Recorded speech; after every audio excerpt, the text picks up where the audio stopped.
Hello, hello, good morning. Yes, I'm Shirvington Hannays, and welcome to the Laughing Therapist on Call AM Live. Boy, am I? Wow. No, I'm not in Chicago. I'm not at the convention, but I might as well have been. I apologize for yesterday, where during the Lunch and Learn Live, I was so excited that the new portal for the live streaming of Rice and Peace for the Soul online television is up and running, and I left one of the tabs open with the monitoring screen, and so that was echoing me. I apologize. But I'm in a high this morning, and we may just, no, I didn't use any mind-altering substance. I'm a euphoric high from looking at three authors or speakers who are good at delivery. Two of them clearly at the top of their game. This was a masterclass in what is now the new kid on the block. But not so new, but it's what more employers, corporations, and community leaders are using effectively to bring about change and to engage with communities and populations and all of that. And it is referred to, it's an IQ. Well, it's a Q. Take out the I. No, it's not that kind of Q. IQ. It's an intelligence. And there are two versions of it: emotional intelligence and social intelligence. There was a full-on masterclass last night at the Democratic National Convention.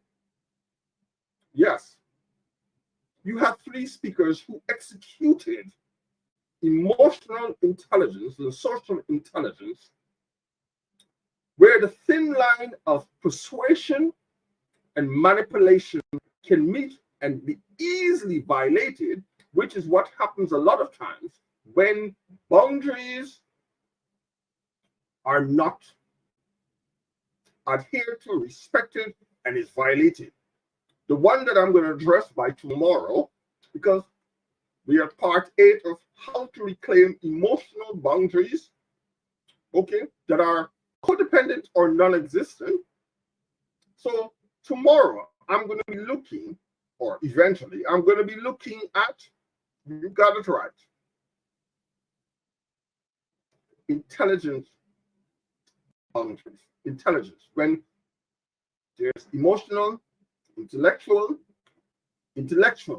not intelligent, intellectual boundaries. How are those violated? We had a good example of the difference between politicians and state persons, men and women, state people. You don't necessarily have to be an excellent orator like the O's, the Obamas, who blew the roof off of the center there in Chicago when they executed very well, masterful, masterclass in what is known in psychology as auto-suggestion. Some of it oftentimes is abused by those who are pseudo state people or just plain politicians. Why am I getting into the political arena? Well, for those of you who don't know, you can go on the internet and research it. I ran for public office here in Canada when I took on a dare that I couldn't do it. And by now you would know, if you know me well, do not dare me. I'll show you I can do it. Did I win? No, I didn't. But that was not the point. So for me, I have so much respect and regards for anyone who first and foremost stepped into the public arena who secondly take on to go for public office that voters have to influence or make a decision. I know what it's like to hit the pave and to knock on thousands of doors. And when a public newspaper said, I've got class, I knew I didn't have to go any further. Yes. And I am a trained campaign manager. So if I say that campaign, they're doing an excellent job, I know what I'm talking about. No, I'm not seeking a job, by the way. And no, I'm not going to be running for public office, neither in the two countries of my citizenship. Guyana, my country of birth, and Canada, my country of choice. Yes. Guyana, I'll have to give up my citizenship in Canada, and I'm not prepared to do that, to run for public office there, because I'll run. And when I run, I can win. Or when we fight, we win. No, I'm not interested in that. And here in Canada, well, you know me and my temperament. They get me mad, I'll tell them all off and just give up the campaign. But no, auto-suggestion.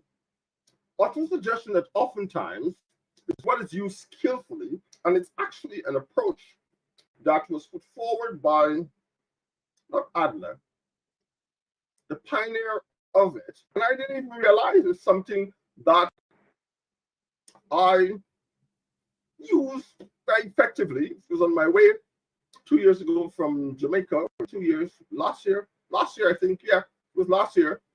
On my way from Jamaica, I was reading as usual, and I'm like, wow, so that is what I do. Auto-suggestion. Auto-suggestion is what relations people and advertisers and marketers use skillfully to get people to do things. That's right, persuasion.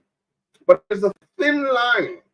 The difference with auto-suggestion, you plant little seeds. That was done skillfully last night. But the Obamas, they weren't holding any bars. It starts with Michelle Obama. She was ready to just lay it on heavy.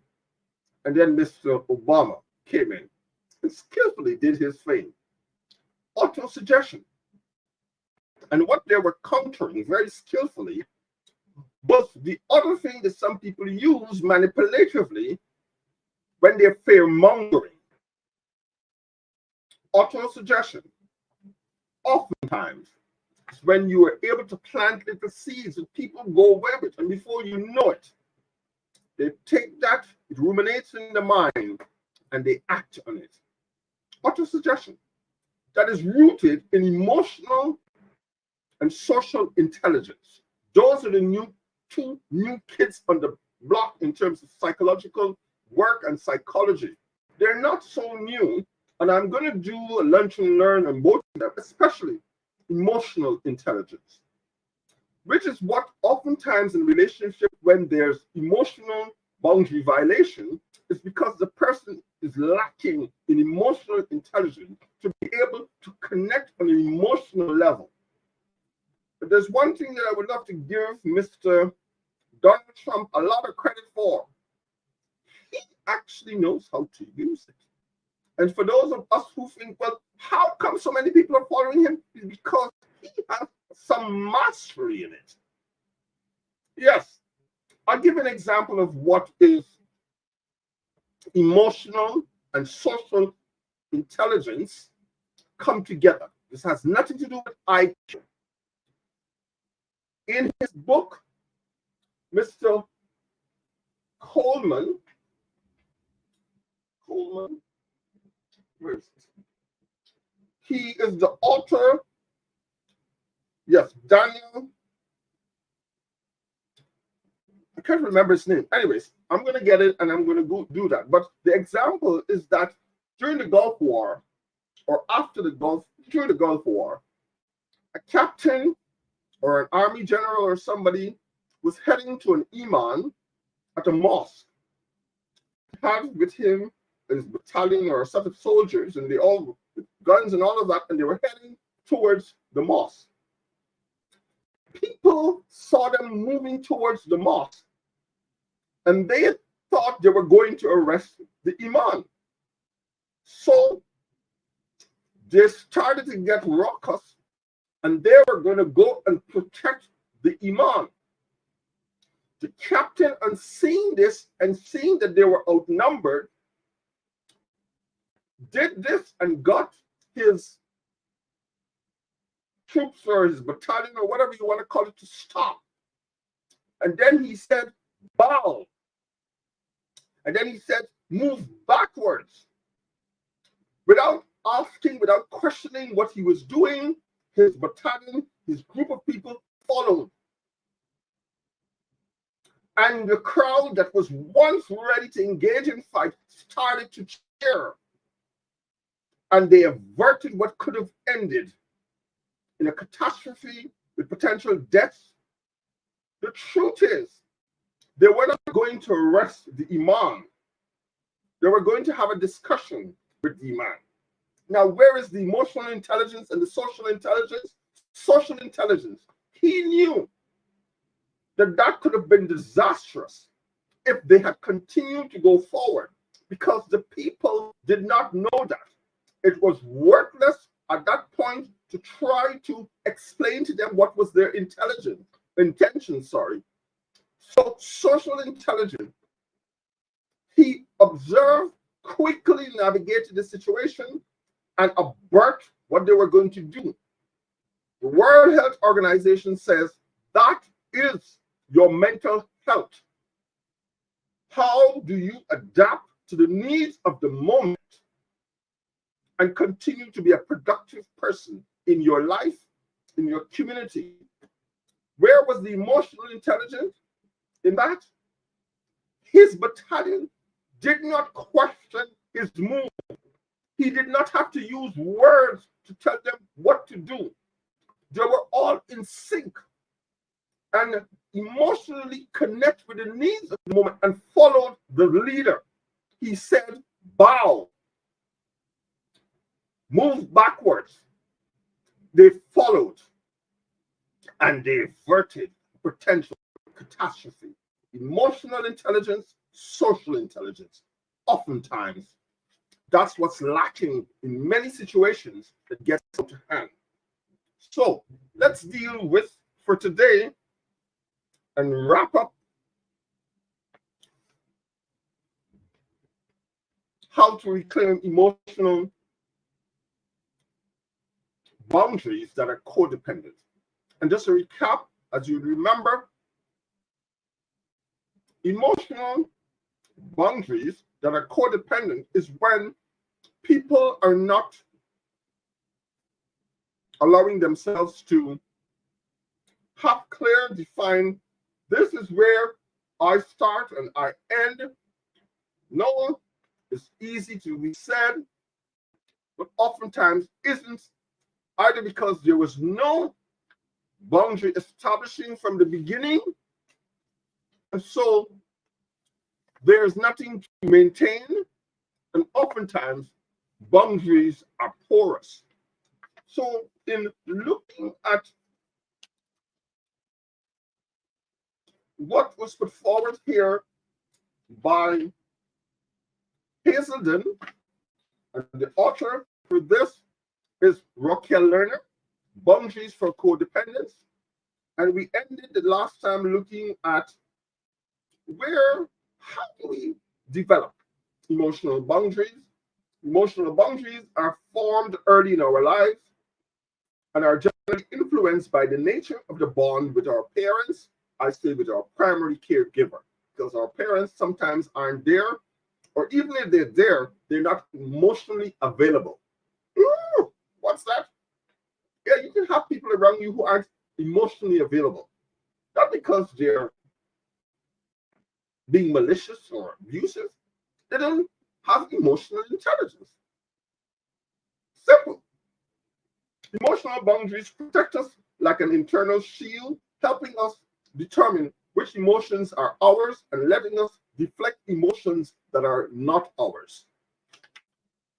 We went on to look at role reversal, which occurs when parents do not function as adults and children become responsible for meeting their parents' needs.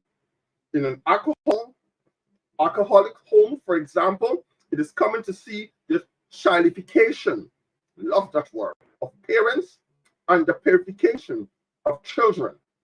The parents' neediness is met by the child, and the child's needs are ignored.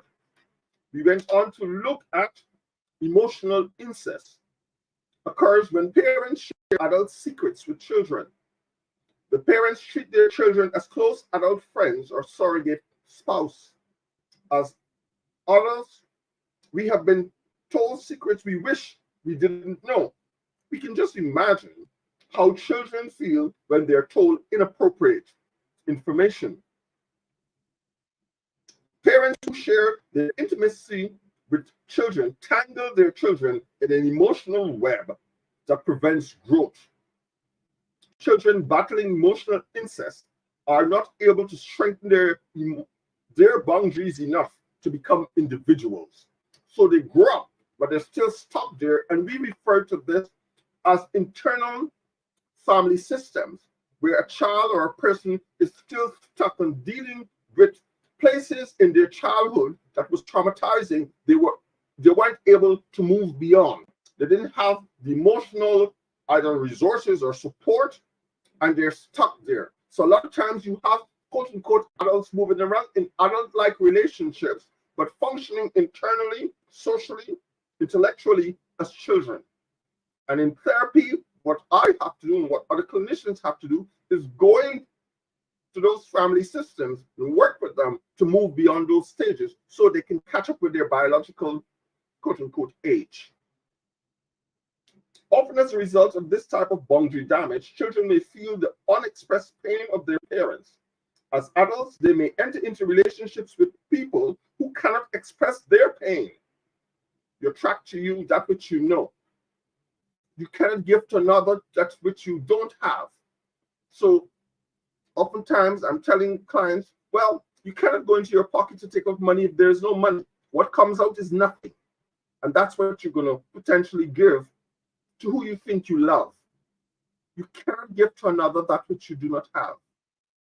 You may call it love. As I was sharing with the client, no, you went into the relationship out of a sense of pity. It was not love. And that's why right now you're having that which you're having. That's a human condition. You cannot give that which you do not have. You can only give that which you know. Hence, like attracts. This thing but opposite attracts. Get over yourself. Birds of feather flock together. Simply put, it is common for these children to become their parents' therapists. They often continue this role into adulthood, where the intimacy becomes a chance to help someone to do it correctly. Oftentimes, people who stay in abusive relationships stay there because they're trying to help the other person and wishing and hoping a fantasy that the person will change. When all the evidence show it ain't gonna happen, it ain't happening, and we say in the name of love, but we're really there in abuse. Shaming and humiliation. Parents who constantly humiliate and blame raise emotionally deprived children, young adults, and eventually adults. If they're deprived as a child, deprived as a teenager, deprived emotionally as an adult, they cannot be in relationships where they know how to navigate and establish boundaries. Shame eats away at the bond between parents and children and teaches children to humiliate and shame others as well as themselves. Bullies, you know the root cause of that.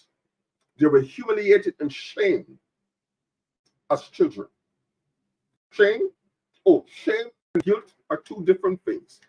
Guilt, something has been done and you can go correct it. Shame, you are the problem. You are constantly thinking something is wrong with you. So for example, you didn't prepare enough for an exam and you failed the exam. Guilt, you feel guilty, you know you didn't do what it was required or all that you could have done to pass the exam. You can go back, you can pass the exam if you prepared enough. Shame, You fail the exam, you don't see it with an element of guilt, you see it with an element of shame. Not only did you fail the exam, you failed the exam because you feel you're a failure. Something is intrinsically wrong with you. Boy, did I have to do so much work on myself to arrive at this place where those things no longer walk around with me as a burden on my back. In therapy, you come to get rid of the demons in your back. Oftentimes, that's the misguided concept people come into counseling with. That somehow the therapist or the counselor is going to wave a magic wand, and those things on their shoulder, the burden of life, will just somehow miraculously go away, and they're going to become a new person. That is not true. You go into counseling to take the burden off your shoulder, so you're not moving around with it on your back as an element of burden. But move out of therapy and counseling with it by your side, because in many ways it defines you, but it's no longer on your back, but you can walk along with it and live life more productively and at peace with yourself. M. Scott Peck put forward very brilliantly. You take what you've come to know about yourself in counseling, and you take it down to the basement. Okay, in Guyana, you don't have any basements. Put it in your outside toilet and lock it up. Or you got a barn, put it in the barn and lock it up. And for heaven's sake, don't open the door. It's going to come out and haunt you. They develop walls instead of boundaries. People who do not have healthy nurturing of boundaries develop walls, rigid ways of trying to protect themselves. It is not flexible enough to adapt to situations, and oftentimes that leads to a lot of impairment with their mental health. There's a brilliant article that I read yesterday from a psychiatrist in the US who talks about the current condition in the US with people being overly anxious, caring a lot about what's going to potentially be the outcome of the elections. Lots of people are flocking to his office. The same thing happened in 2020. The same thing is happening in 2024. Leaders, especially those who are going to influence people who are going to make a decision as to how their life is going to go beyond an election, have a responsibility how they go about putting forward their platforms, because it has an impact on the mental health, well-being, and functioning of their electors. Yes, that's the power of your vote. But that gets played with oftentimes in the name of party and politics. I don't have the article at hand, and I'm going to use it because I think it was brilliant the way he explained it. I don't want to misrepresent anything. Okay, so when I get that article, I'm going to read it either on Lunch and Learn today or tomorrow during How to Reclaim Emotional Boundaries. So, how to rebuild emotional boundaries. I want to cut this off very nicely. We've got 7 minutes to go. And then since I'm in the mood for a full hour this morning, I might just kind of do proper what I started yesterday.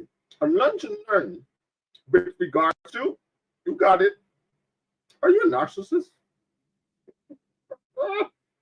Oh, you only have narcissistic tendency? Oh, we all have some element of narcissism. It's what makes us individual, what makes us take care of ourselves and our parents, and all of that. Falling in love with your self-image is a different thing. You might then have a personality disorder, a narcissistic personality disorder. If you do anything at any cost to preserve and protect your self-image and become in love and obsessed with it, your self-image, not yourself. Oftentimes, people with narcissism do not love themselves. They have very low self-esteem. Their self-worth is usually on the floor, and that's why they're doing everything from a place of entitlement to protect their self-image, one that is usually fabricated and far removed from the reality of who they are. So Shame and limitation and humiliation, parents who constantly humiliate and blame raise emotionally deprived. You see the stepping stone for narcissism, especially if the person is pretty or they think too highly of themselves, but somehow it is masking the true essence of how they feel. And there's usually a big layer of shame. Something is wrong with me. So I'm going to do everything to camouflage that, to mask it. And you become obsessed with that sense of being superior to others by creating an image that is not who you are, your self-image. Shame eats away at the bond between parents and children and teaches children to humiliate and shame others as well as themselves. Children hold on to these critical messages, and by the time they become adults, good and bad messages are constantly at war in their minds. Oh my heavens. Yes. I'm not saying that parents are bad.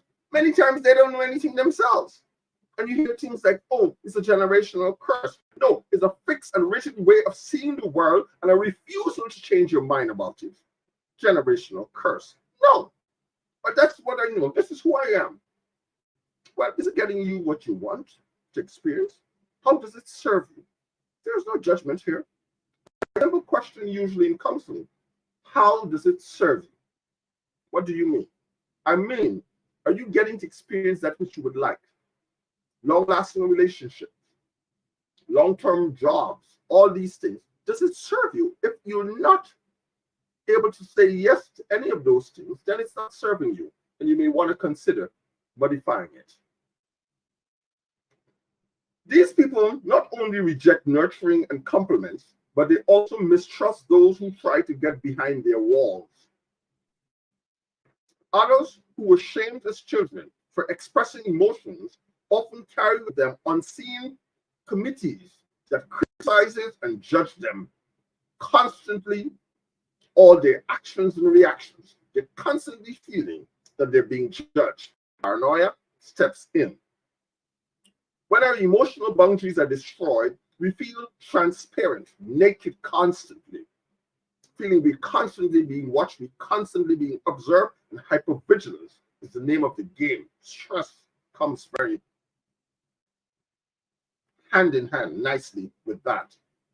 We build a wall instead of boundaries, and all the messages, even good ones, become almost a repellent of us. It bounces off of us because we have walls as against good enough, flexible enough boundaries for us to adaptively respond to appropriately with healthy boundaries.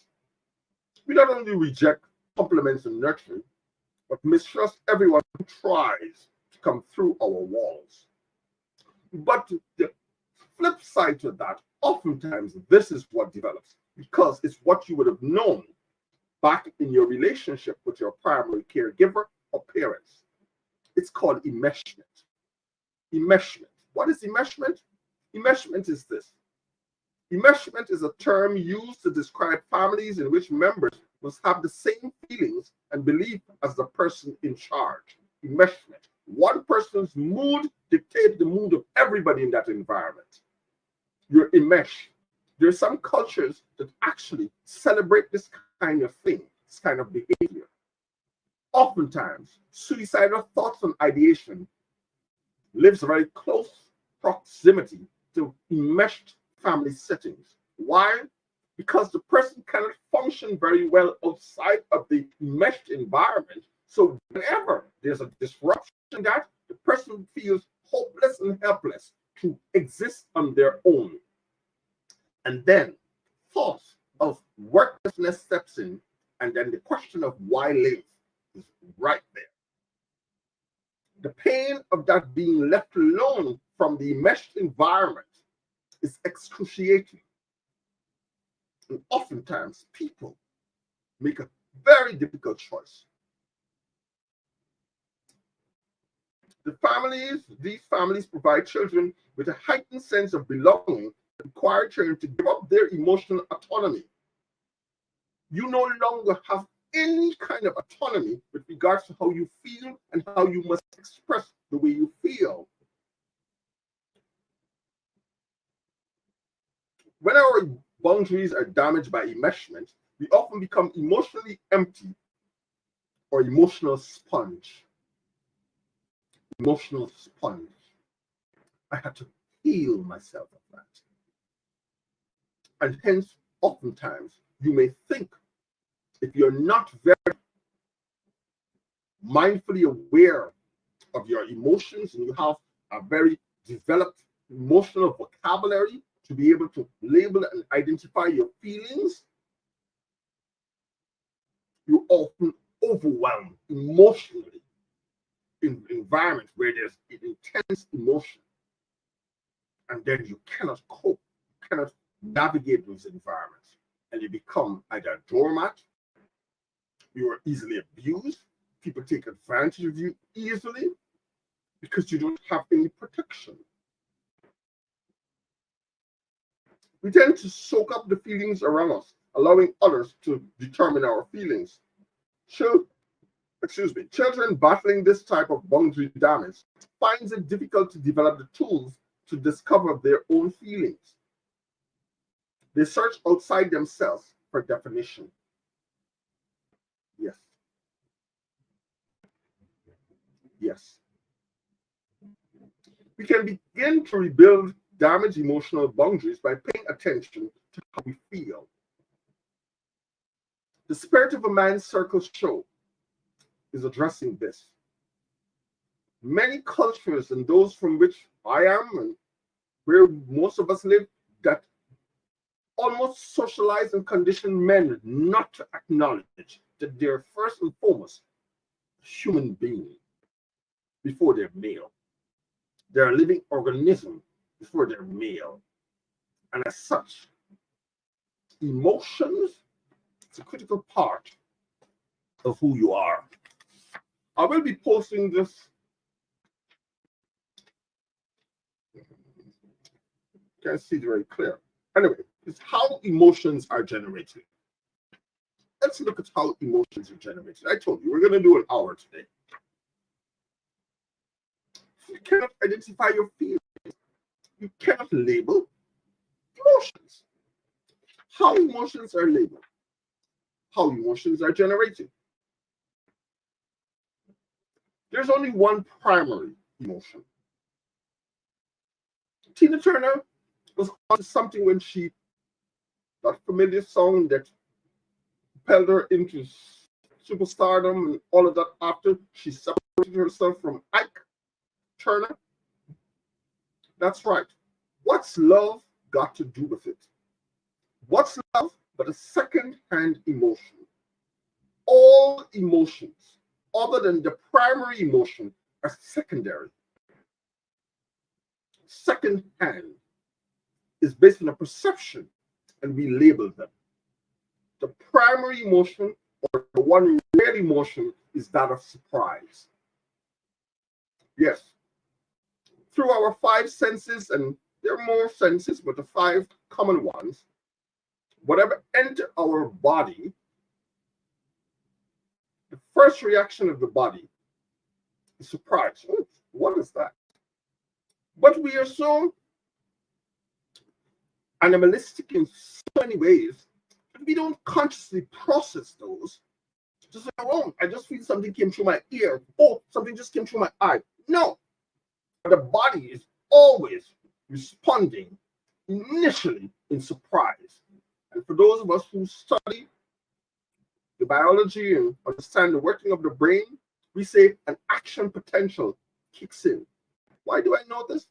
Well, some of you may know I'm a trained systems analyst. And as a trained systems analyst, I know this about that thing that almost is a good duplicate of how our bodies function. I know that computers by themselves, all the craze and all the praise we give computers are very, very, very basic. Computers only understand two things: zeros and ones.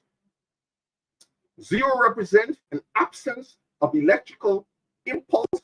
One represent the presence of electrical impulse. You know, the power of the computer is based on the programs created by us.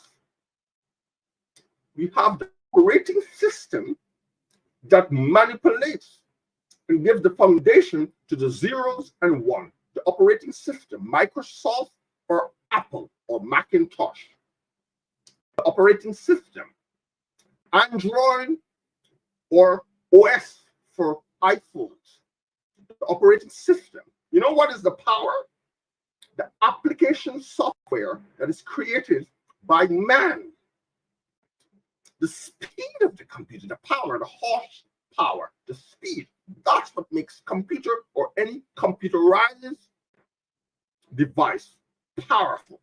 But everything that the computer does is based on an application program. Microsoft Word, Microsoft Excel, PowerPoint, those are application software, no different for human beings. What enters and what happens in our body is very simple, like the computer. Our interpretation of that signal that comes into our body will be processed by an operating system. What are our boundaries and core beliefs about life and ourselves that should have been established in our childhood? The application software, Microsoft Word, PowerPoint, the equivalent for our human are emotions. Sad, happy, indifference, hostility. All those are like applications. We are the ones programming us. I told you this was going to be a hot one today. And I'm on fire because last night, the Obamas, they did auto-suggestion so beautifully. I read somewhere on X, what was Twitter, somebody said after seeing something from the Vice President, Madam Vice President of the United States of America, he said, Donald Trump, game over. What they raised in that 36 hours? $200 million. And the news this morning, she's blown the roof off everything. They're on track to have $500 million in 1 month. You're going to tell me that is a honeymoon phase? No. That is a clear movement. So yes, you, sir, who said inauthentic, you know what you were talking about. So arrogant. You don't even know the woman you talk about, she's not authentic. Inauthenticity could not influence with auto-suggestion. I'm the underdog, with humility, not being manipulative. I understand my position, and I would take the role with humility as the underdog. No, I'm not going to try to explain my heritage and my ethnicity or my race. When you do those things, you don't have to say when they go low, we go higher. So that was not even mentioned last night. Social, emotional intelligence, masterclass in how to do it differently. You don't have to fearmonger.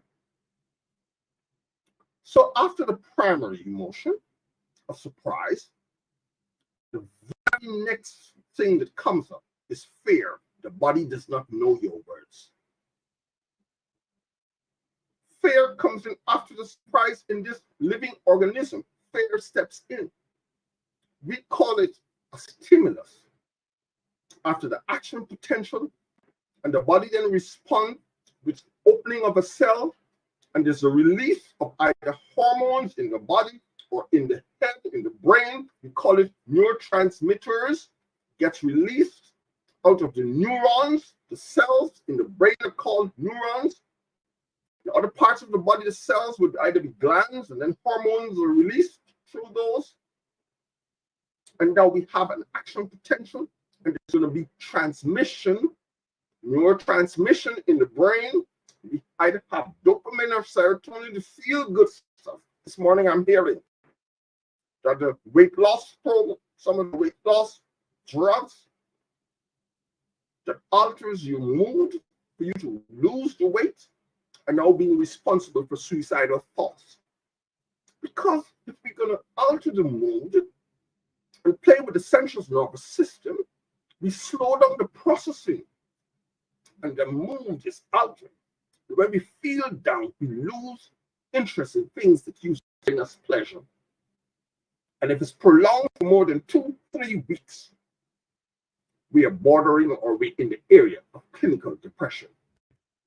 So yes, after we would have had surprise and then fear steps in, we will then try to, based on emotional vocabulary, label how we're feeling. That's why we have feelings. The name we call how we're feeling, we then say their emotions, the application software. So you create your feelings, how you label it. So no, you don't feel a way. Your thinking labels how you interpret that primary quote-unquote emotion. I like to call it basic, the energy in motion. That is the internal communication language of the body. That is bio, electrochemical. That's all that the body understands and knows.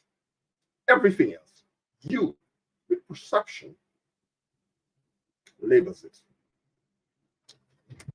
This seems serious today, but this is a master class based on the master class or the convention last night, and where emotions come from, how we generate our own emotions. And like I said, once I'm done, I'm going to put this up, how emotions, that's right, it's a little chart, how emotions are generated and created.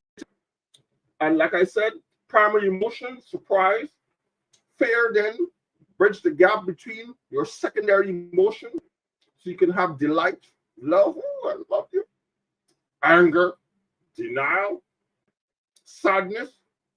And based on that, usually we have adjustment to the fact that we were surprised and we are supposed to adjust, which can happen within minutes, within hours, days, probably weeks.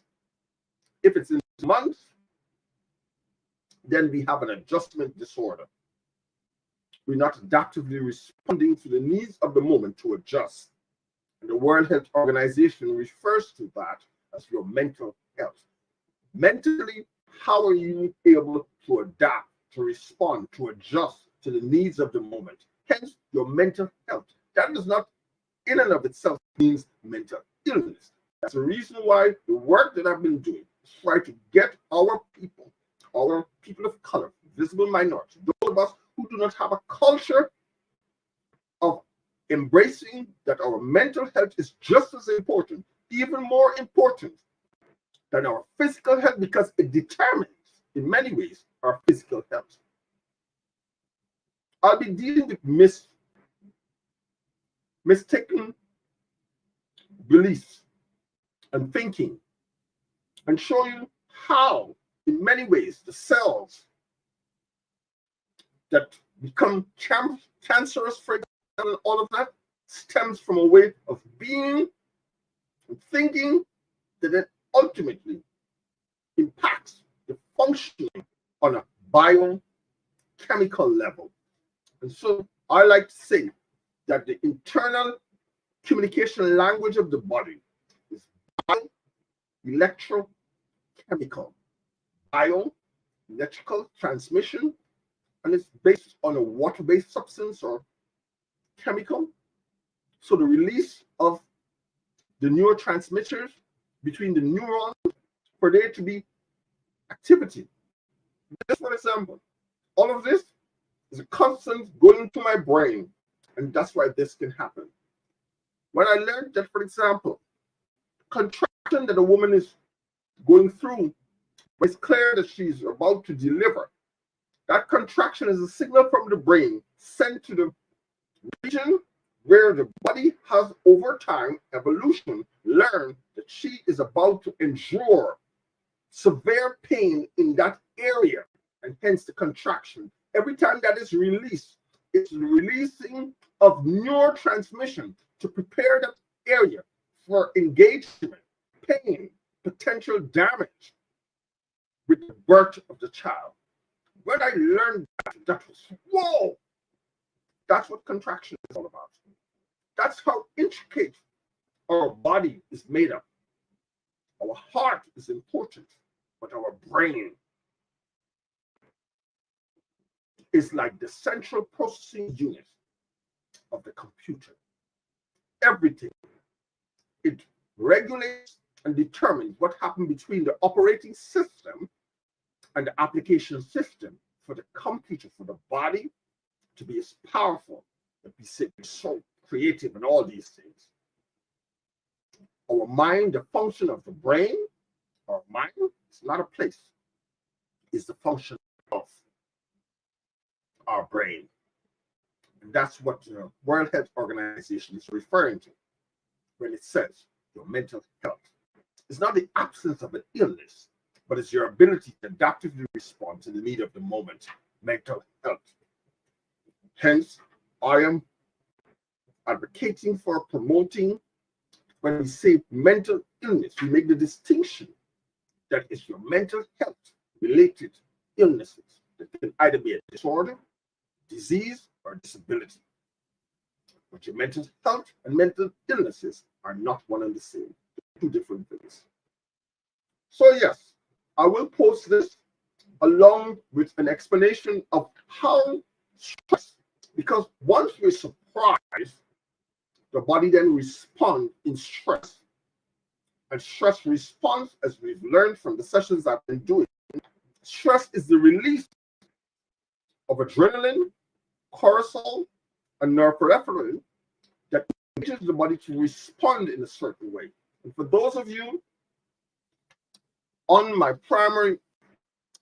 my personal profile, the stress response to the surprise of the body, and then the body feels threatening. Okay, what is going to happen? Something is going to happen, and now we decide intrinsically, animalistically, that we have to engage either in fight, freeze, or fawn.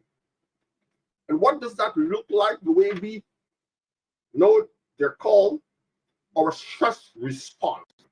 Stress in and of itself is not a bad thing. It's the way we choose to automatically or consciously respond to the stress, the release of those hormones, to the surprise in the body. Stress is the way we respond. So the brain automatically responds to trauma or stress, fight, self-preservation at all costs, anger, aggressive behavior, cannot hear others' point of view, pronounced sense of entitlement, dominating others or trying to control others, demand perfection from others and themselves. Perfectionism? No. Stop going around telling, oh, I'm a perfectionist. Perfectionists mean that you have unrealistic expectations of yourself that you impose on others. I'm a recovering perfectionist. Yes. This behind there, lined up and stuff. Yes. Unrealistic expectation of self and others. That's perfectionism. You may want to consider modifying yours. Why?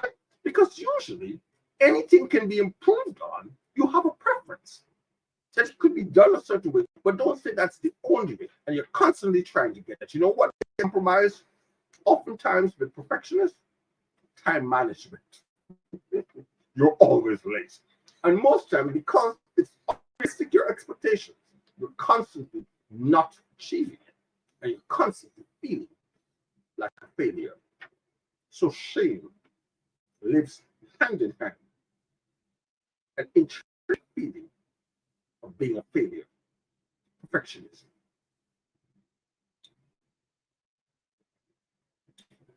Always pursuing power. When you're in fight mode, you're always going after power. You're assertive bully. incessant criticizing and raging against others, and you have dictatorial tendencies. People who express any of those are always in fight mode, engaged. In and of itself, none of those things are bad. But if it's clearly a disorder, that it's a personality trait, personality, almost predictable and pervasive way that you like to act in a given or almost all areas of your life, that's a personality trait. That's your personality. So flight. How about flight? Flight. Feeling of panic and anxiety all the time. You worry easily. No, that's a flight mode. Workaholics are usually constantly in flight mode. Recovering workaholic, guilty as charged. I cannot admit it. I don't know how to manage it. So at some point, I just shut everything down. So like yesterday, I shut everything down. And although I wanted to watch the convention, I went for a drive. Yes, manage it. It's called work-life balance. Yeah. You don't, oh, I'm a workaholic. No, you got a problem. There's somebody that I was in love with. Oh, I'm a workaholic. Oh, really? I got him. You got a problem. Because at some point when you get sick and you can't work, so what? Was that really, really serving you? And was it that important? No, it's not. You're trying to get yourself preoccupied with something so that you're not allowed to take responsibility for the other things in your life that you're avoiding. Yeah, workaholic. Oh, and those of you that is obsessed with the gym, that too is an addiction. Oftentimes, you're avoiding a lot of other stuff. But I'm not recovering that. I hate the gym. I've got a bike there that I'm supposed to use to exercise. I remember when I bought it, the person said, please don't make it a closed hand. I'm afraid to go tell that person it is a closed hand. Staying busy. People who are constantly staying busy are in flight mode. You're avoiding something. Over worrying. Perfectionist. That's the extreme of fight. Because it's you're engaged with this time management, you're not focusing on other things that are just as important or necessary. Overachievers.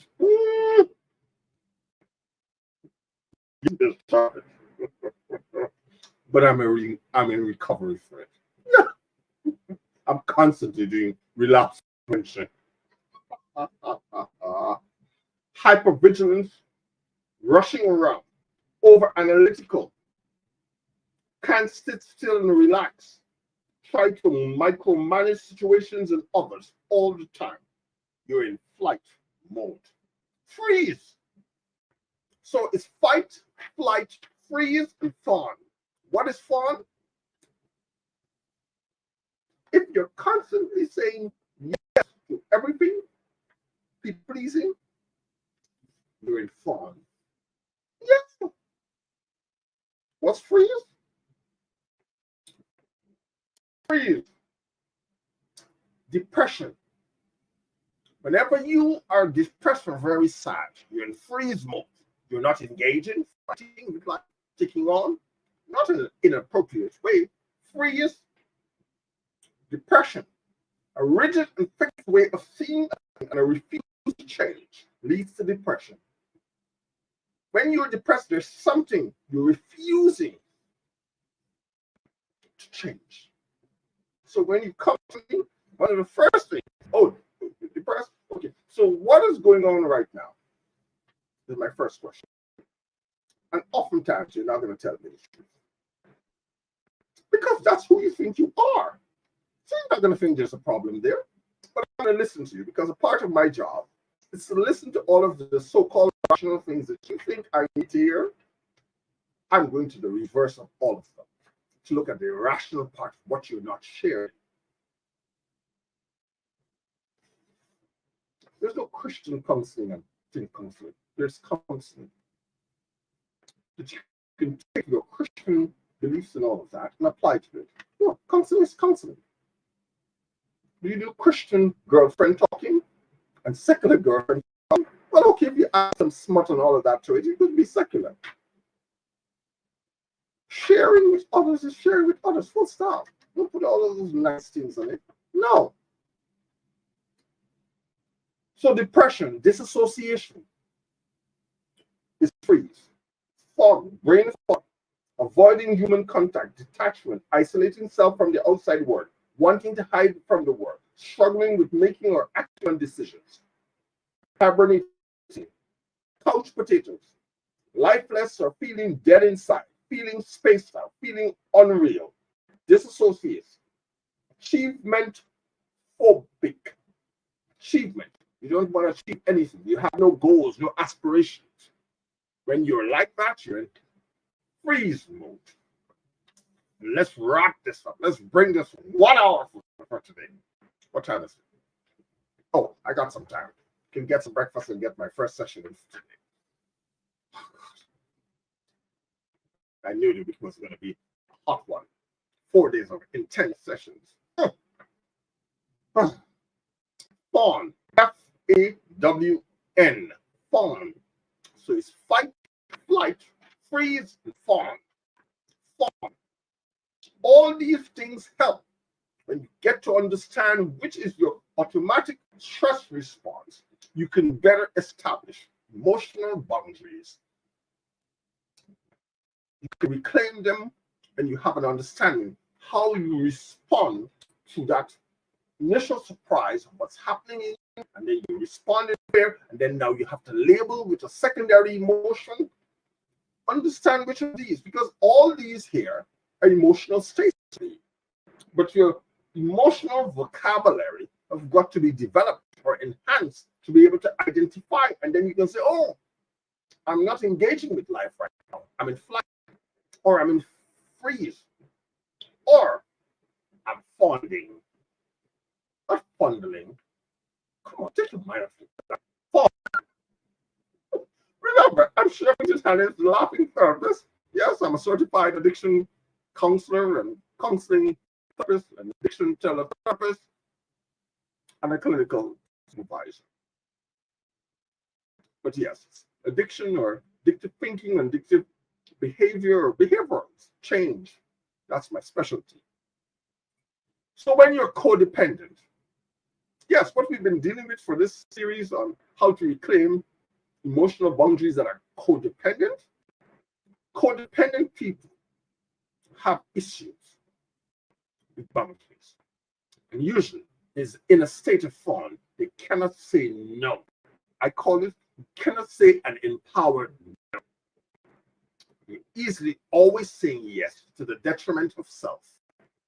You're covering people pleaser. And I it's just something after all these years I'm still working on. And I find myself always rushing into rescue.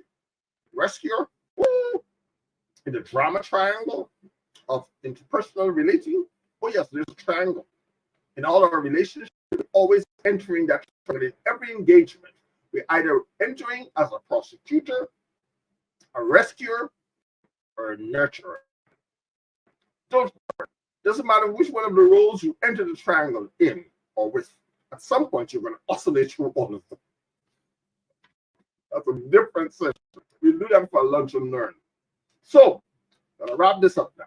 So, when you're codependent or you have a mesh relationship, you're using a fawn, has a hard time standing up for self or saying no, scared to share their own opinion, talk about others instead of themselves, lack of boundaries, easily exploited by others, defer to others in decision making.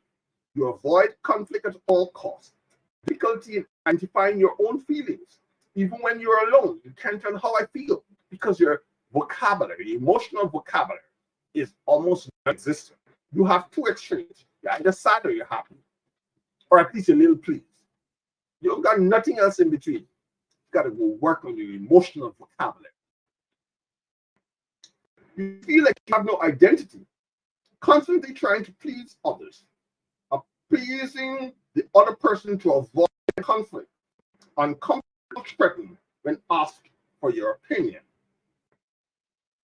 I told someone recently, someone I love dearly, and they said, but you should have told me that. I said, no, I tried telling you that. But just what's happening right now, I want to avoid.